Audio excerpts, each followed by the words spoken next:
I wasn't supposed to be here.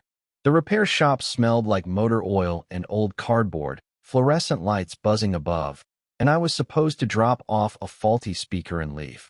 But of course, curiosity, or maybe bad timing, kept me hovering near the counter, pretending to scroll through my phone. She was there before me, perched on a stool behind the counter, sleeves rolled up, glasses sliding down the bridge of her nose as she scribbled something into a notebook. Mid-40s, but not the kind of age that screams experience. It was that rare kind of presence that seemed aware of itself, unshakable. She looked up when I moved a little too close, a small, sharp smile flickering across her face, like she'd just noticed a secret I didn't know I was sharing. Her name was Mara.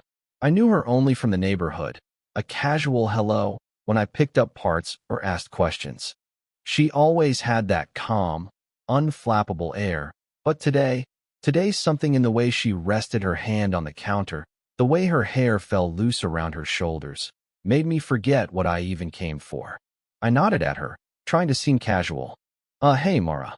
She raised an eyebrow, that little crease between her brows that made her expression so interesting. "Hey, didn't expect to see you here." Her voice was even, but soft, carrying just enough warmth that it made my chest tighten. I shrugged, pretending not to notice her eyes lingering on me a fraction too long.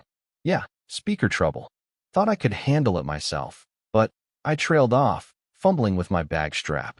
She leaned forward slightly, resting her elbows on the counter. "You always try to fix things yourself." There was a teasing undertone, but it wasn't cruel. More like she wanted to see if I'd rise to the challenge, or maybe crumble. I blinked, caught off guard by the ease she had commanding attention without trying. The air between us got heavier for a second. Not uncomfortable. Exactly. More like the pause after someone says something that hits just under the surface. My gaze flicked to her hands, the way her fingers tapped lightly against the notebook, and then back to her eyes.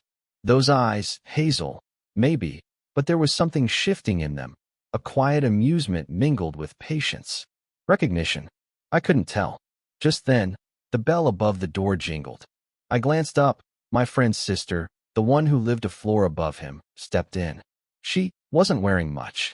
My stomach did a slow, panicked flip, and Mara didn't look shocked at all, not in the way anyone would expect.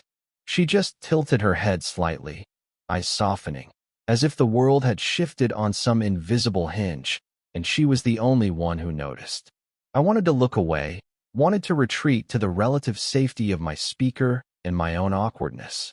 But instead, I found myself watching Mara. The little crease at her brow, the faint curve of her lips. It wasn't just a look. It was something else.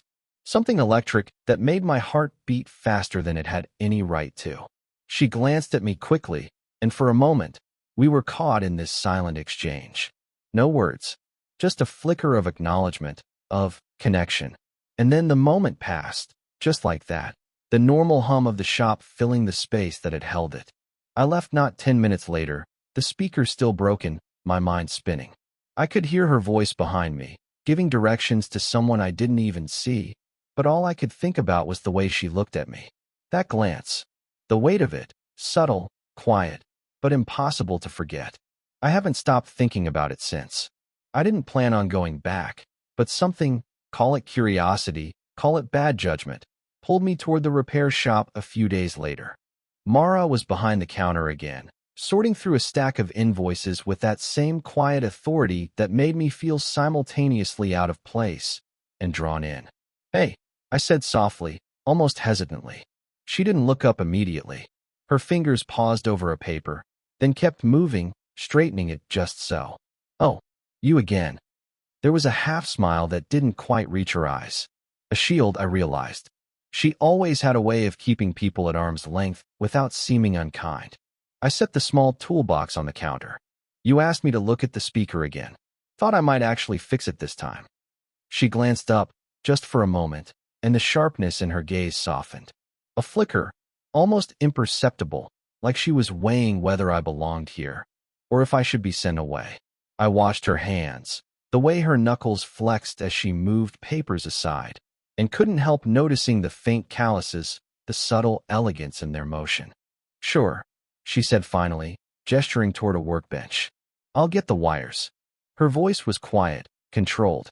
But then she hesitated, biting the inside of her cheek for just a fraction of a second. Vulnerability.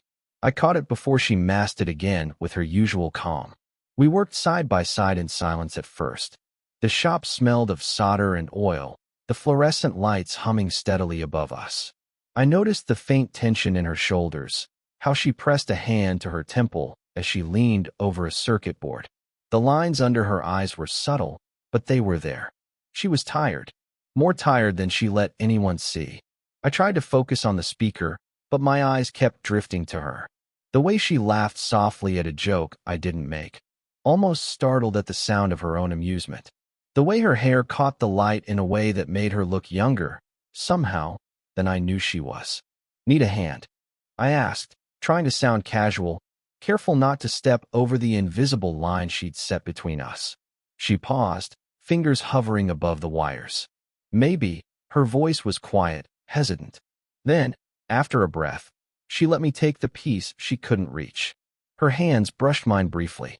A small, fleeting touch, but enough to make the hairs on my arms stand on end. She pulled back quickly, clearing her throat. Thanks. We kept working. And yet, the silence between us was charged. Not the awkward kind, the kind that hinted at something neither of us fully understood. I noticed how her eyes softened whenever she thought I wasn't watching, how her lips twitched in a half-smile at nothing at all. Finally, I straightened and looked at her. She was leaning against the counter, arms crossed, but her posture had relaxed slightly. Our eyes met, and for just a second, it was like the world narrowed down to that moment. No words, no explanations, just the subtle pull of something forbidden, unspoken, and entirely magnetic. She glanced away first, tucking a loose strand of hair behind her ear. I wanted to say something, anything, but I didn't. I just watched and waited. It was late, later than either of us usually stayed in the shop, but the storm outside had kept customers away. Rain streaked the windows in long, jagged lines, and the fluorescent lights reflected off the wet pavement like a second, harsher world. Mara and I were crouched side by side over a tangle of wires, both of us silent, both of us aware that the shop felt smaller than it had ever seemed. Her shoulder brushed mine. I froze, just for a fraction of a second, before realizing she hadn't moved away. The proximity was accidental, but the electricity in it was undeniable. I wanted to say something, anything, make the tension less fragile, but the words caught in my throat. Pass me that wire, she said, her voice low. Nothing unusual, and yet, everything in her tone made my chest tighten. I handed it over, our fingers brushing just slightly. She didn't recoil. She didn't smile. She just accepted it, like we were caught in some private orbit no one else could penetrate. For a moment, I considered telling her something I shouldn't, something I barely understood myself. But before I could, her phone buzzed on the counter. A name flashed, Jason. My stomach sank.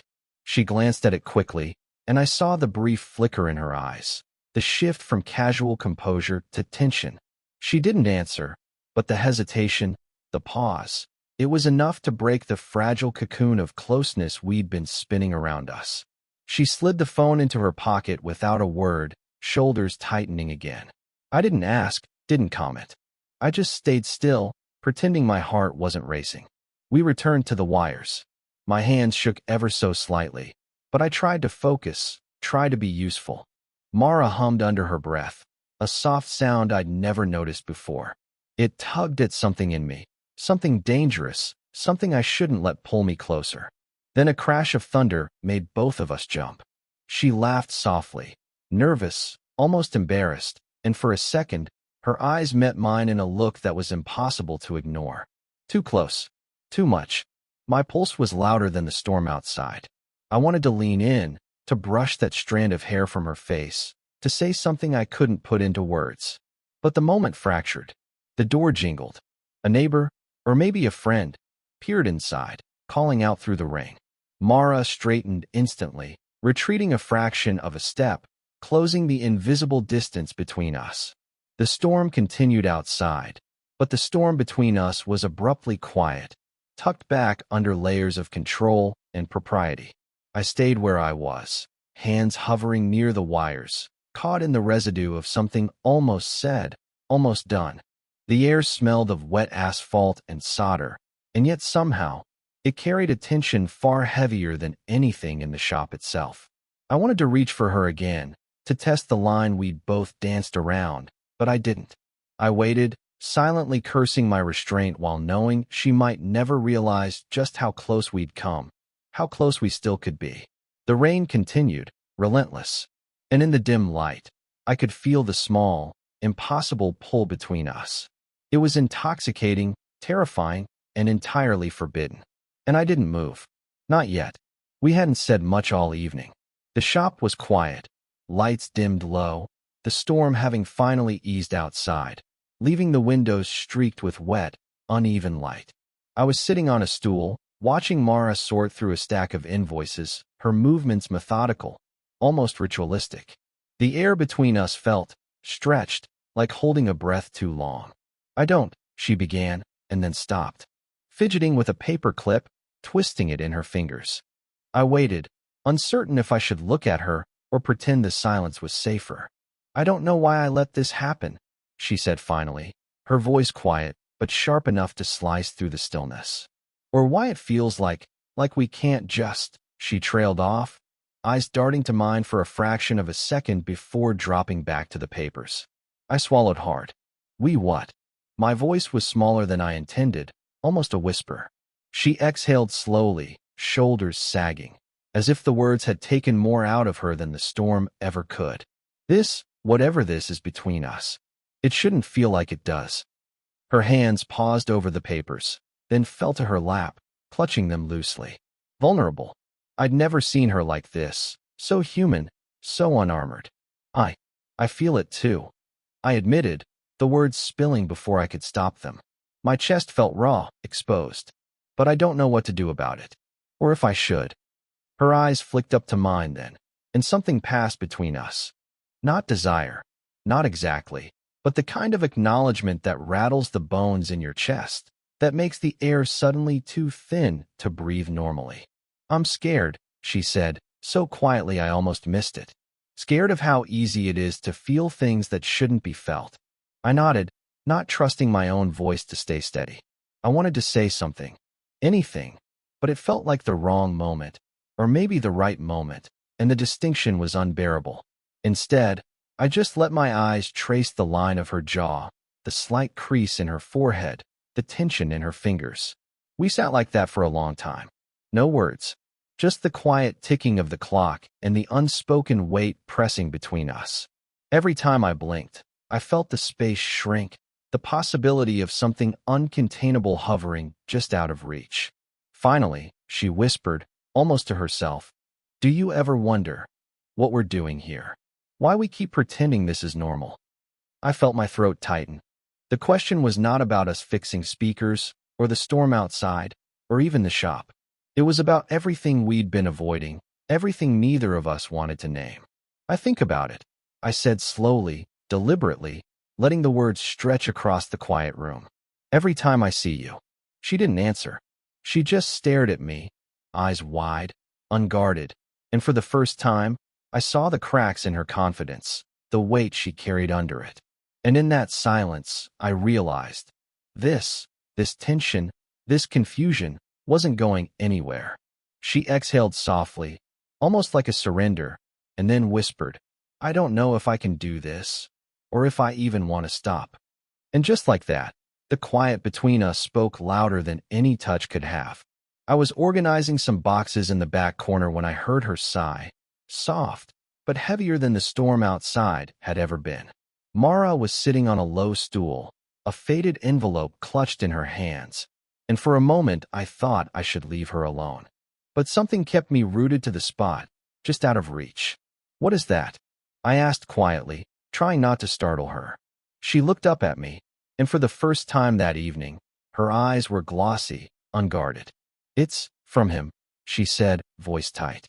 "From a long time ago." She held it out, but I didn't reach for it immediately. I wanted her to decide if she wanted me involved. I hesitated, unsure how to phrase it without intruding. Was someone important? Her laugh was brittle, almost humorless. Important. He was everything once. And then he wasn't. She tucked the envelope into her lap and let her fingers trace the edges absent-mindedly.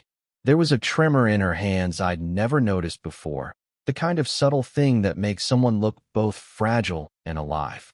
I crouched a little closer, careful to give her space, but close enough to notice the slight slump of her shoulders, the way she kept staring at nothing. "I'm sorry," I said softly. "I didn't know." She shook her head, eyes fixed on the envelope. "No one knows. Not really. I didn't mean for it to matter anymore. But sometimes," she trailed off, lips pressing together. The silence swallowed the rest of the sentence. I wanted to say something that mattered. Instead, I said the first thing that came to mind. "I remember you telling me about him once. You said you couldn't stop thinking about him, even when you didn't want to." Her eyes flicked to me, sharp this time, unflinching. "You remember." There was a vulnerability there that felt like an open wound. "I do," I said. "And I can see why. Whoever he was, it mattered. It still matters, I think. And it's okay if it does." For a long moment, we didn't speak. I noticed how her lips trembled as if she were holding back something deeper, how her fingers absently twisted the envelope, tracing the crease in a way that suggested both comfort and mourning. I realized that the storm wasn't outside anymore. It was inside her, in the quiet spaces between breaths and glances. Finally, she exhaled, slow and deliberate, like she was letting some of it out. "He was my mistake," she said quietly, voice trembling but steady enough to hold the weight of truth. "And I can't fix it. I just keep moving forward." I nodded, unsure if anything I said could make it lighter, but wanting to be near anyway. My gaze softened on her, tracing the small lines of exhaustion under her eyes, the faint quiver in her hands. Then, without warning, she looked at me, not just glanced, really looked, and in that instant, the distance between us shifted. The past hung heavy, but there was something new here too, a shared recognition that some things you carry can't be erased, only held gently. And in that quiet, fragile space, I realized I couldn't stop thinking about her. Not her past, not her heartbreak, not the subtle weight of her being. Just her. The shop was quiet again, that familiar hum of fluorescent lights and the faint tang of solder in the air.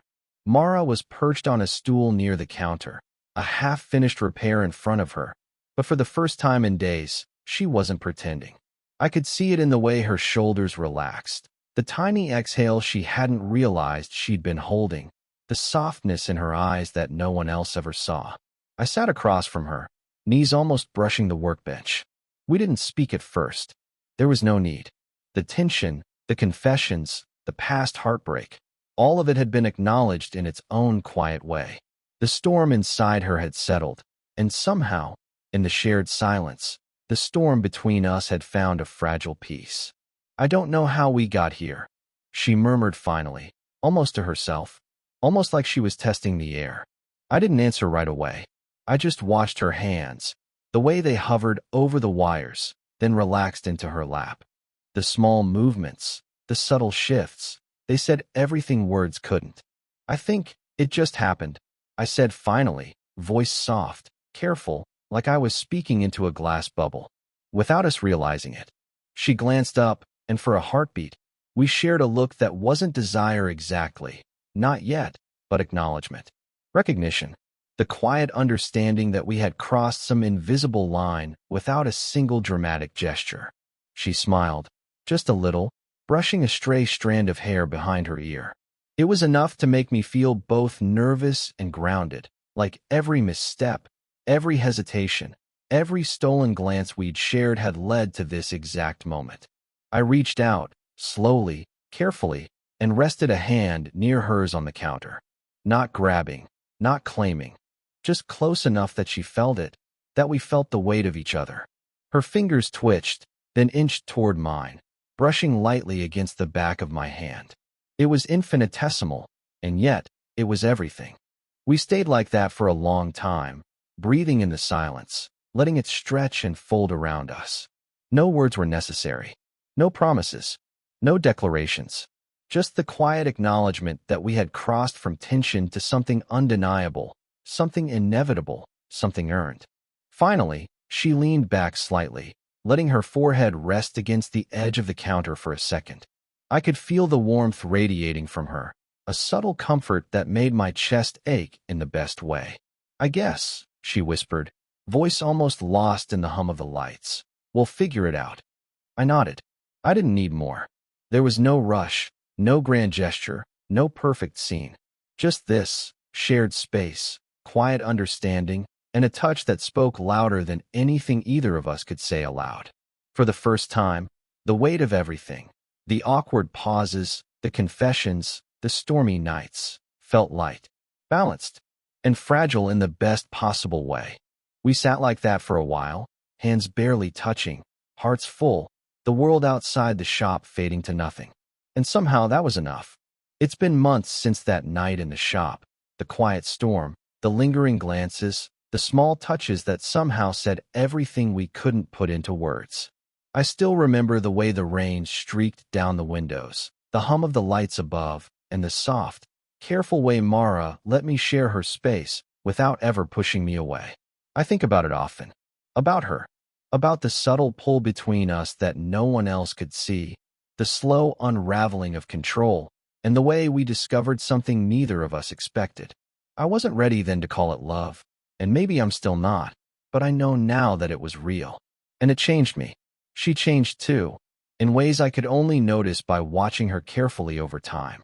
The tension in her shoulders eased a little, the guardedness in her eyes softened, and I began to see the layers beneath the confidence, the quiet vulnerability she rarely let anyone touch. We never rushed, never forced words or gestures that weren't ready to exist.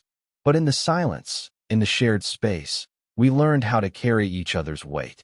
I've learned that love isn't always dramatic. It isn't always fireworks or declarations. Sometimes it's the warmth of someone's hand brushing yours, the careful letting of a forehead rest near yours, the recognition that some connections are too stubborn to ignore. It's the understanding that intimacy doesn't need to be announced to be profound. When I reflect on it, what lingers most isn't the stolen moments or the near confessions.